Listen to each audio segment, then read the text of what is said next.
Well, after last week's frankly terrifying look into the world of public information films, I thought it was probably a good idea this week to take a look into something a little more calming to help you guys cool down. So here's a movie about the nuclear holocaust. It's basically Carry On Threads. In fact, when it came to 1986's Whoops Apocalypse, I actually stumbled on it completely by chance. I can't say I'm an avid VHS hunter, but I do snoop around from time to time, and one long weekend when I was just mooching, I stumbled on a copy of this film on eBay and was immediately struck by two thoughts.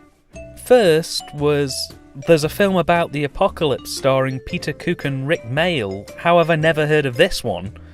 Followed almost immediately by wondering how bad can this movie be when one glance at the casting reveals some serious British talent. And yet this movie is absolutely forgotten in the public consciousness. Whoops Apocalypse was at first an ITV TV series that has almost no connection to this movie whatsoever. I say almost because literally the only thing that does connect the TV series and this film is the fact that they were both produced by various branches of ITV, and that Alexei Sayle plays a vaguely similar character in both the series and the film. Other than that, they're two completely different entities. The script was written by Andrew Marshall and David Renwick, two massive contributors to alternative and unusual comedy, with writing credits including, but certainly not limited to, Not the 9 O'Clock News, The Kenny Everett Show, 2.4 Children, The Two Ronnies, and probably their most notable offering, One Foot in the Grave, which was later adapted in the US to a show with Bill Cosby called Cosby. This film also stars such talents as the aforementioned Cook and Mayall, alongside Graham Garden, Shane Rimmer, Richard Wilson, John Leeson, John Sessions, Ian Richardson, Ian McNeice, and Alexei Sayle. Not one to be upstaged, of course, the US cast includes such highlights as Loretta Swit, Michael Richards in a very early acting role, and Clifton James is in this. He played Sheriff Pepper in Live and Let Die and The Man with the Golden Gun. And that's about it. Okay, so this was basically a UK production that happened to get some time to film in and vaguely around Florida. So to a UK audience in the 1980s, this would have appeared to be somewhat big budget because of the exotic location work, when realistically they probably had a week, if that, in the US, and it was probably a bit of a mad dash to get everything in the can. The film follows Loretta Swit and Peter Cook as the President of the USA, Barbara Adams, and the Prime Minister, Sir Mortimer Chris, respectively. When a British colony is seized by a ruthless regime in cahoots with the Russians, Sir Mortimer decides to turn up the heat by starting a minor conflict with them in order to take back control of the island. Unfortunately, at exactly this moment, Sir Mortimer appears to go completely mad, blaming all the UK's problems on pixies and going as far as to quite literally crucify members of his cabinet who disagree with him. This then sends the US President into damage control, trying to minimise the damage that the Prime Minister is causing, at one point even trying to assassinate him. Fearing annihilation, the colonial regime and the Russians plot to kidnap one of the UK's most respected princesses and hold her hostage in exchange for ownership of the colony. Hiring a mercenary called Lacrobat, played by Michael Richards here in a pre-UHF role, and I believe only his second ever feature film outing, who's a master of disguise. Think Dana Carvey and The Master of Disguise, and you're not that far off. The plan goes without a hitch and the princess is captured, only Sir Mortimer, rather than caving in, doubles down on the threat at hand, telling the colonists they have 48 hours to return the princess or they'll launch nuclear missiles at the island.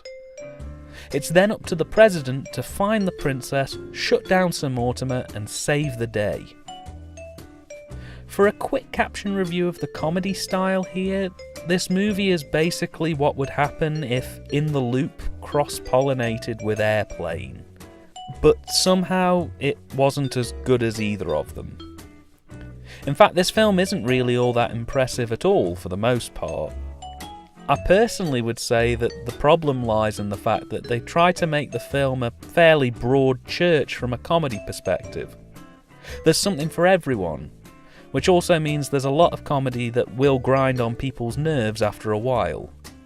With witty wordplay mixing with slapstick and fart jokes, innuendo matching pratfalls, and all the shades in between.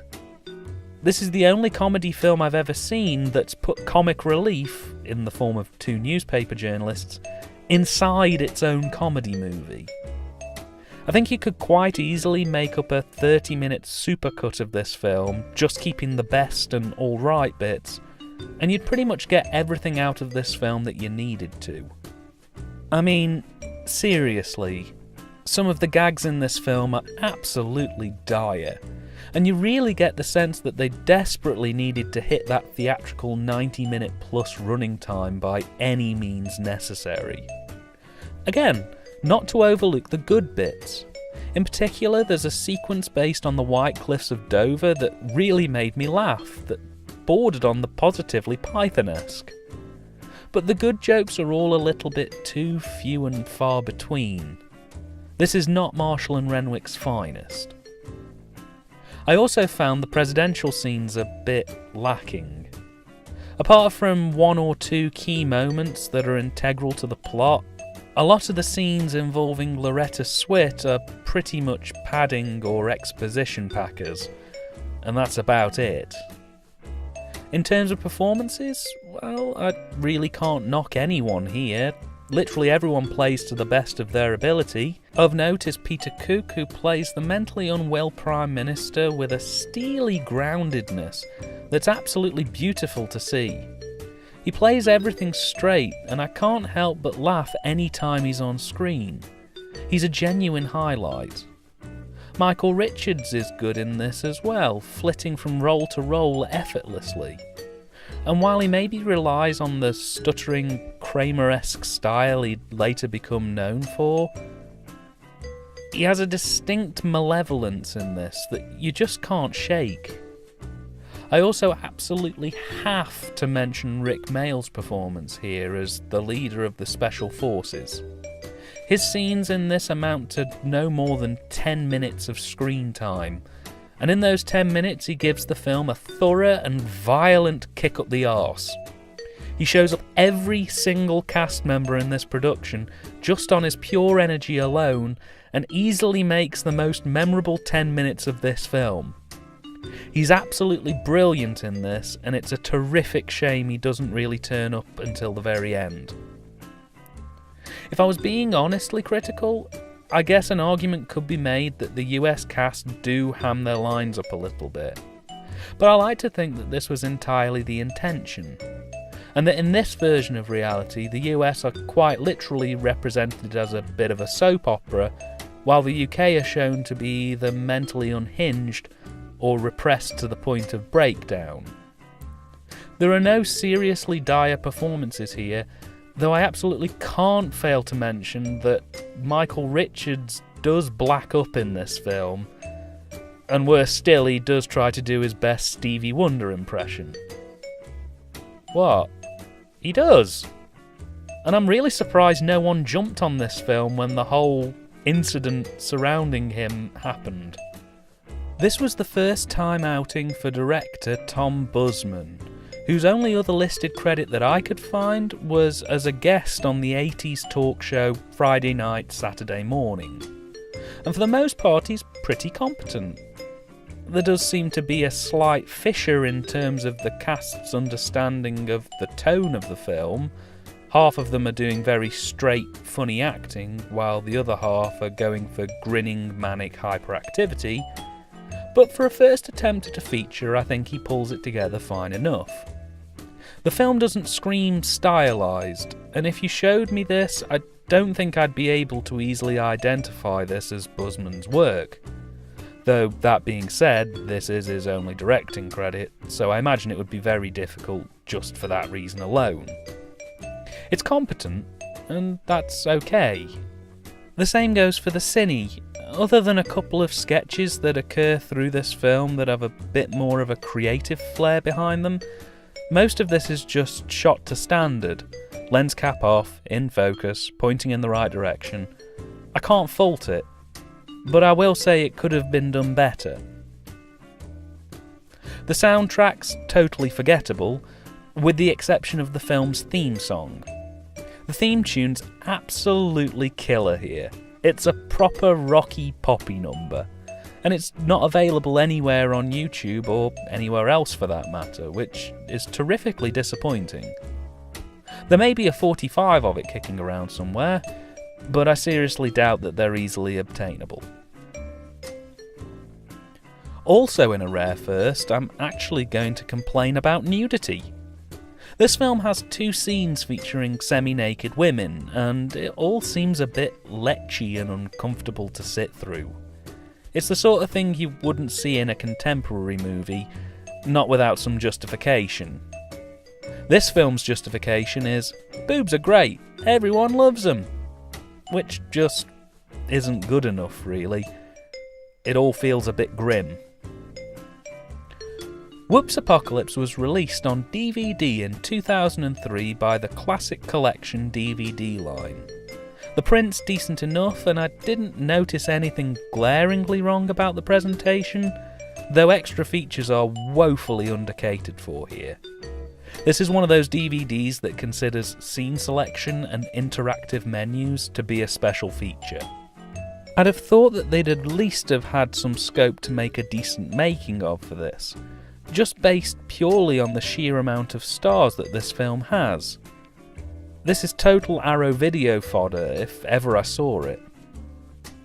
Having now watched this film twice, I could understand how it could have maybe drifted into a bit of obscurity. But I'm still totally lost as to why exactly this film is a totally forgotten picture, as it currently is. Anyone would think that it was a train wreck of a film, whereas realistically, the worst I can say about it is that it's in absolute dire need of a 30-minute supercut. Seriously, if you chopped out the random reporters bits, Alexei Sayle's character, minimised some of the president's scenes, and tightened up both the Prime Minister's sections and Lacrobat sequences, you'd probably have a pretty genuinely hilarious 30 to 45 minute mini feature on your hands. As it stands, however, this film just really came across as bloated to me. I can't call it a classic, but I can say that you should definitely try to see this one at least once. I don't think it'll change your life, but it'll almost certainly try its damnedest to make you feel good. Your mileage may vary.